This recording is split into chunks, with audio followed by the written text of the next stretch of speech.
Halo teman-teman, kembali lagi dengan gue di channel Rival Insight. Pada kesempatan kali ini gue mau jelasin terkait dengan saham perusahaan gas negara atau PGAS. Ya, oke, lanjut.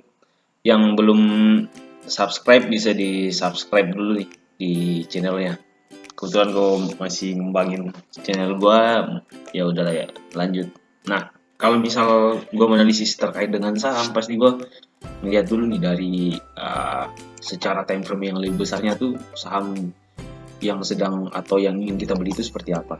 Ini misal saya ngambilnya dari 2006, startnya dari 575, kemudian di 2013-nya sampai pada all time high-nya di 6445, kemudian bukan all time high sih, cuma resisten tertinggi di 2013-nya itu di 6400-an, kemudian kembali lagi di Desember 2014 6200. Nah, misal kalau gue geser ke kanan nih, lihat terkait dengan saham PGAS sendiri sekarang telah menempuh fase down trending ini dari 2016 sampai dengan 2021. Sekarang sedang dalam fase down trending seperti itu. Nah, ini kalau misal kita bicara terkait dengan jangka panjangnya, kalau misal kalian adalah swing trader seperti itu. Sekarang kalau misal kita lanjut ke time frame yang lebih kecilnya nih, misal kita ambil di time frame 1 hari. Nah, ini kan yang major trendingnya kan seperti itu. Jadi major trendingnya ini yang dari time frame weekly tadi. Nah, terus misal kalau kita bikin trendline lagi nih, kalau misal kita ke time frame yang lebih kecilnya, mungkin kita bedain pixelnya satu, ini warnanya hitam kali ya, hitam. Terus ini gue mau gambarin nih terkait dengan fase down trendingnya dari Januari 2021 hingga ke September.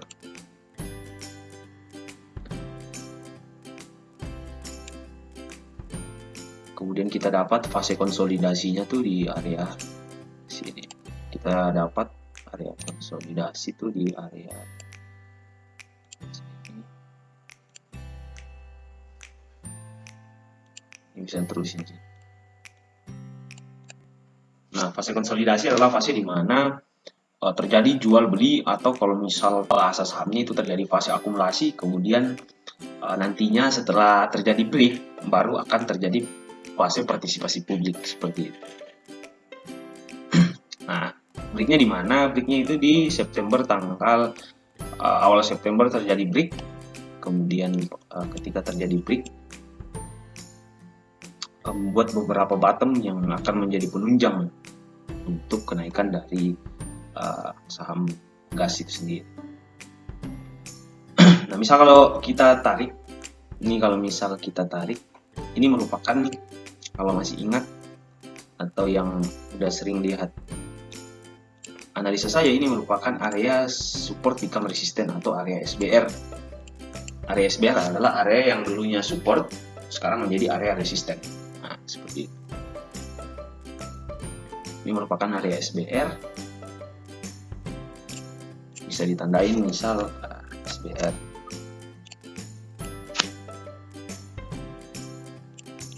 SBR bisa dinaikin misal 32. Ini merupakan area SBR. Kita taruh di sini. Seperti itu. Ini merupakan area resisten. Ini merupakan resisten from double top.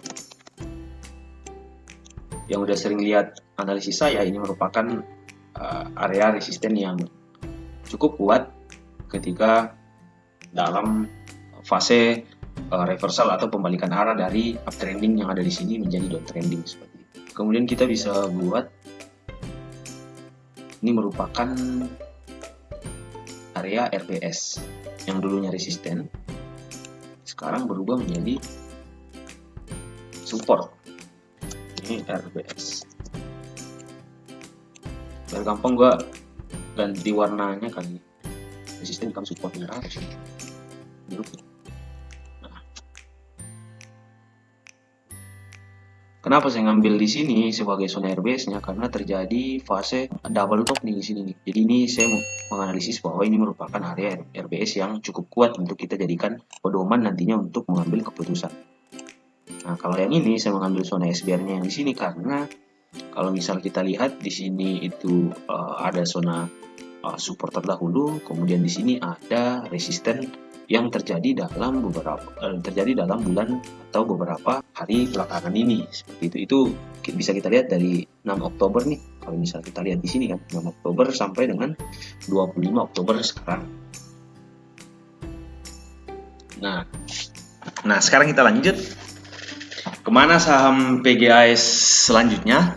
Kalau menurut saya kita harus dibantu beberapa indikator. Pertama karena pada pada awal Oktober sampai dengan 25 Oktober ini PGAS terjadi kenaikan yang begitu tajam. Kemungkinan yang paling mendasarnya adalah yang pertama, zona RBS-nya di break, kemudian terjadi kenaikan yang begitu tajam, namun belum bisa menyentuh atau belum bisa breakout di zona SBR. Yang kedua adalah kemungkinan terjadi hal-hal fundamental yang mendorong terjadinya kenaikan saham PGAS yang secara tiba-tiba pada 4 Oktober, kemudian 1 Oktober, kemudian 4 Oktober, dan lain-lain sebagainya. Nah, nih, di sini gue udah dibantu nih dengan saham moving average. Cuma kalau misal di sini gue dibantu yang 100 nih saham PGAS-nya, kemudian biasanya sih saya minta bantuan di stokastik untuk melihat zona oversold-nya sih seperti itu.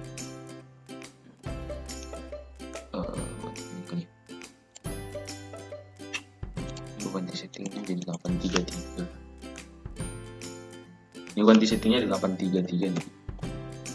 Settingan andalan gua. Nah, kita udah dapat. Oke,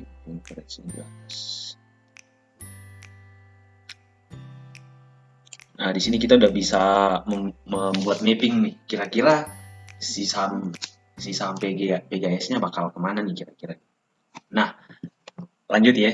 Pertama nih, kita harus lihat dulu nih. Sebenarnya sih gampang nih biar kita bisa memetakan pakai Fibo sih sebenarnya. Cuma di sini gue belum pakai Fibo, pakai Fibo retracement karena dalam fase downtrending. Cuma di sini gue masih belum pakai Fibo, soalnya ntar itu ada part-part sendirinya. Kemudian itu ada sense lah. Kalau misal grafik yang seperti apa sih baru kita bisa pakai Fibo. Nah, seperti. Nah, di sini gue cuma pakai support and resistance behavior. Terus gue tambahin 2 indikator, moving average sama stokastik. Ya udah lanjut ya.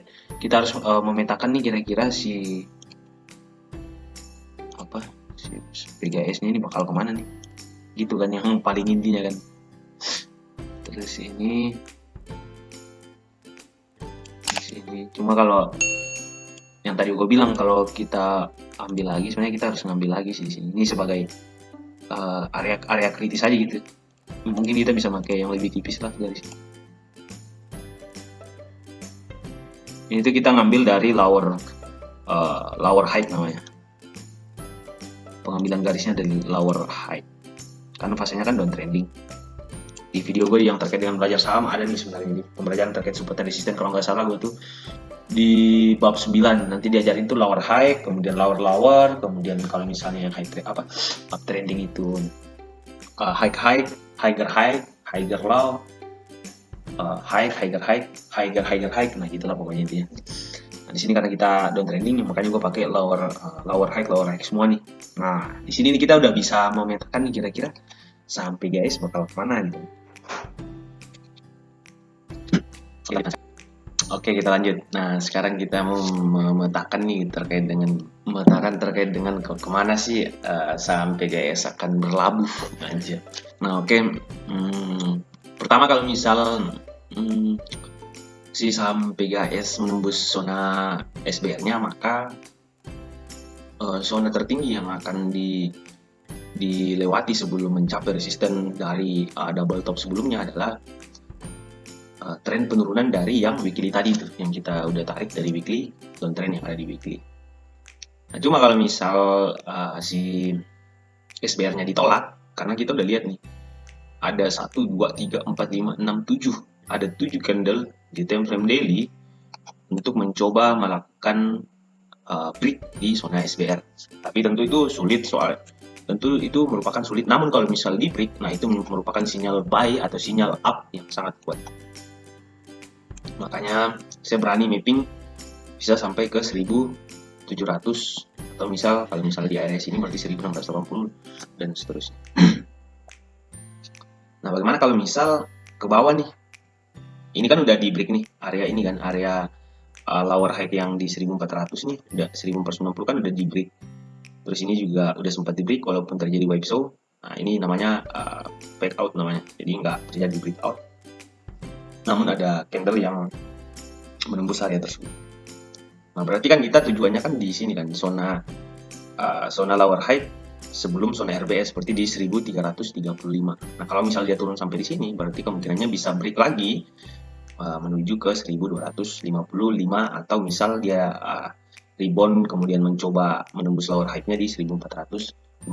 Jadi pada intinya adalah titik kritis kita adalah zona SBR yang ada di sini sama zona RBS yang ada di 1255 dan zona SBR yang ada di 1550. Nah, selanjutnya adalah bagaimana yang sudah memegang saham PGAS dari misal gua nerkael misal sudah melakukan buy di 1200. Nah, selanjutnya adalah menunggu area di 1490 sama 1555. Nah, ini merupakan area yang sangat krusial untuk yang sudah memiliki saham PGAS. Kita lihat bahwa apakah yang di break adalah 1555 atau yang di break adalah 1485. Nah, itu yang kalau misal yang sudah membeli saham PGAS. Terus yang belum memegang saham PGAS, nah, saya sarankan bahwa melakukan pembelian di area 1425-an sampai dengan 1335-an.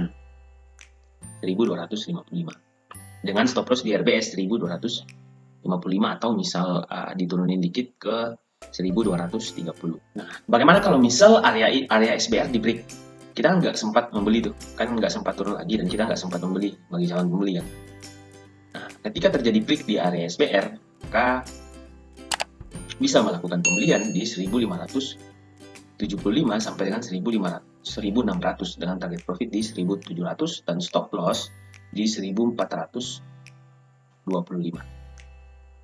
Apalagi kalau misal kita lihat moving average-nya ini, moving average 100 masih menunjukkan atau masih menggambarkan tren yang sangat kuat untuk uptrending seperti itu. Oke, jangan lupa lihat video saya juga yang ada di sebelah.